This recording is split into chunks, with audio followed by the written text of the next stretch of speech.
Good morning વિદ્યાર્થી મિત્રો. આજે આપણે જોઈએ 18 લઘુ કાવ્ય. તેની અંદર મુક્તક. મુક્તક જે છે એ શેખાદમ આબુવાલા જે છે દ્વારા રચિત છે. જન્મ 15/10/1929, અવસાન 20/5/1985. શેખ આદમ મુલ્લા સાદુન આબુવાલાનો જન્મ અમદાવાદમાં થયો હતો. તેઓ કેટલોક સમય જે છે એ પશ્ચિમ જર્મનીમાં રહ્યા. વોઇસ ઓફ જર્મનીના હિન્દુસ્તાન રેડિયો વિભાગનું હિન્દી ઉર્દુ સર્વિસનું સંચાલન કર્યું.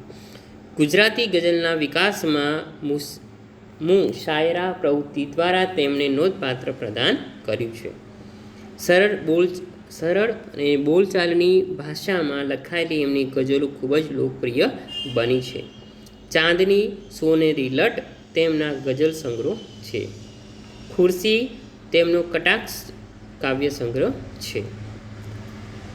શેખાદમ આબુવાલાએ જિંદગી ખુમારીથી બેફિકરથી મોજથી કેમ જીવાય તે હૃદયસ્પર્શી રીતે મુક્તકના લઘુ સ્વરૂપ દ્વારા અહીંયા વર્ણવ્યું છે.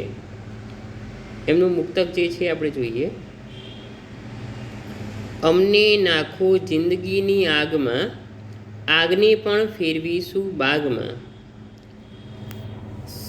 સર કરીશું આખરે સૌ મોરચા, મોતને પણ આવવા દો લાગમાં. તો અહીંયા જે કવિએ જિંદગીની અંદર આપણે જિંદગી કઈ રીતે ખુમારીથી જીવવી, જીવન જે છે એ આપણને એક જ વાર આપણને પ્રાપ્ત થાય છે, પણ એ આપણો જે આત્મવિશ્વાસ જે છે એ અડગ હોવો જોઈએ. એટલે કે અહીંયા કવિ કહે છે કે આત્મવિશ્વાસથી ભરેલો જે યુવાન જે છે, અમને નાખો જિંદગીની આગમાં. એટલે કે અમને જે તમે જિંદગી છે, જિંદગી એક આગ છે, મુશ્કેલીની અંદર ભરેલી છે, તો એ આગમાં અમે નાખું, તો એ આગને પણ અમે બાગની અંદર ફેરવીશું. આગને શેમાં ફેરવવાની વાત કરી છે? તો બાગમાં ફેરવવાની વાત કરી છે. એક વાક્યમાં પ્રશ્ન પૂછાય, ખાસ યાદ રાખજો. તો બાગમાં એટલે કે આગ જે છે એ જીવનની અંદર જે મુશ્કેલી છે એ સમાન છે, તો એને પણ અમે મુશ્કેલીને દૂર કરી અને એ જિંદગીની અંદર અમે બાગ જે છે એક બગીચો બનાવશું. આગ જે છે એને બુઝાવી પાણી નાખી અને એને અમે એક બાગ જે છે એ બનાવીશું. એટલે મુશ્કેલીને પણ અમે દૂર કરીશું. સર કરીશું આખરી સૌ મોરચા. એટલે કે એ જે મોત જે છે એ મોત જો આવે તો એને પણ અમે બાગમાં લઈશું અને સૌ મોરચા જે છે એ આખરે અમે એને પાર પાડીશું. કવિ કહે છે કે આત્મવિશ્વાસથી ભરેલો જે યુવાન ગમે તેવી મુશ્કેલીઓ આવે પણ તેનો સામનો કરવા તૈયાર હોય છે. આવો જે યુવાન જે છે એ જીવનમાં અવરોધ દૂર કરી આગળ વિકાસ કરે છે. તે યુવાન મૃત્યુને પણ પડકાર કરી શકે છે. આવો જે યુવાન જે છે એ યુવાન જિંદગીની અંદર કોઈ પણ મુશ્કેલી આવે તો એને દૂર કરવાની એ તાકાત શક્તિ ધરાવે છે. તો અહીં મુક્તક દ્વારા જે પહેલું જે મુક્તક જે છે, મુક્તકની અંદર જિંદગી ખુમારી જે છે એ કઈ રીતે જીવવું એનું, અને જિંદગીને પણ આપણે આ બાગ જે છે આ જિંદગીની આગને બાગમાં ફેરવવાની વાત અહીંયા કહી છે.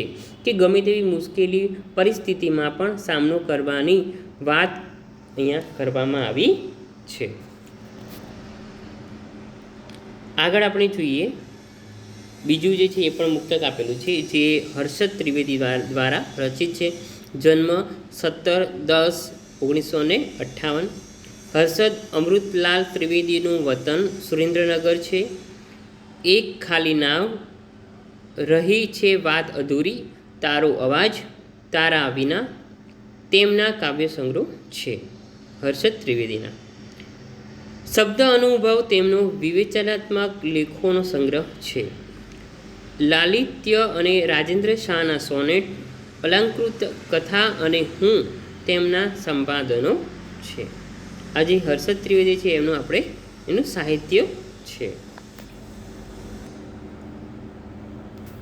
હર્ષદ ત્રિવેદીએ નીચે આપેલ મુક્તમાં માણસ વિશેની અન્ય જીવન સૃષ્ટિનો અવિશ્વાસનો ભાવ જે છે એ ચોટદાર રીતે રજૂ કર્યો છે.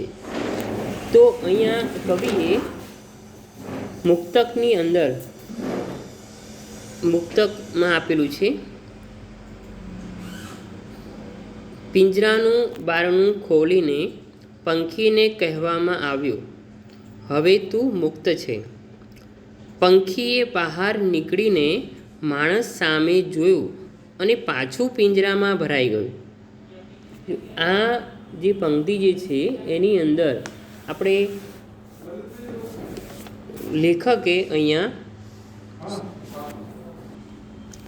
કવિએ અહીંયા પંખીને પિંજરાનું બારણું ખોલીને કહેવામાં આવે છે કે હવે તું મુક્ત છે. પંખીએ બહાર આવીને માણસ સામે જોયું અને થયું કે માણસ પોતાના સુખ શોખ ખાતર મને આજ સુધી પિંજરામાં રાખ્યો. મનુષ્ય મને મુક્ત કરે છે, પણ એમાં પણ એનો કાંઈક સ્વાર્થ હોય. પંખી બહાર આવી પણ માણસને જોતાં સલામતીની ભાવના અનુભવતું નથી અને આથી તે પિંજરામાં પાછું ભરાઈ જાય છે. માણસ જે છે એ માણસ વિશેની જે જીવન સૃષ્ટિનો અવિશ્વાસનો ભાવ અહીંયા કવિ રજૂ કરે છે. માણસના દંભ અને ઢોળને ખુલ્લું મૂકતું આ મુક્તક ભૂલાય નહીં તેવું છે. મનુષ્ય દરેક પશુ પક્ષી પ્રકૃતિને પોતાના સ્વાર્થ માટે ન વાપરવું જોઈએ, પણ એનું રક્ષણ કરવું જોઈએ. એ આ મુક્તક દ્વારા આપણને સરસ રીતે કવિએ સમજાયું છે. મુક્તક થયેલું પંખી બહાર આવી માણસ સામે જોયું છે અને પાછું પિંજરામાં ભરાઈ જાય છે. માણસ એના જ સુખ ખાતર જે અત્યાર સુધી પિંજરામાં જે પક્ષીને રાખ્યું અને છેલ્લે એને મુક્ત કરવા માટે પંખી સલામતી જે છે એ અનુભવતું નથી. માનવના દંભીને કારણે એ ખુલ્લું કરવામાં આવ્યું છે, પણ પાછું જે છે એ પંખી જે છે એ અસલામતી અનુભવે છે અને પાછું જે છે પિંજરામાં પૂરાઈ જાય છે. અહીં આપણે મુક્તક પૂર્ણ કરીએ છીએ. હવે આપણે જોઈશું હાઈકુ.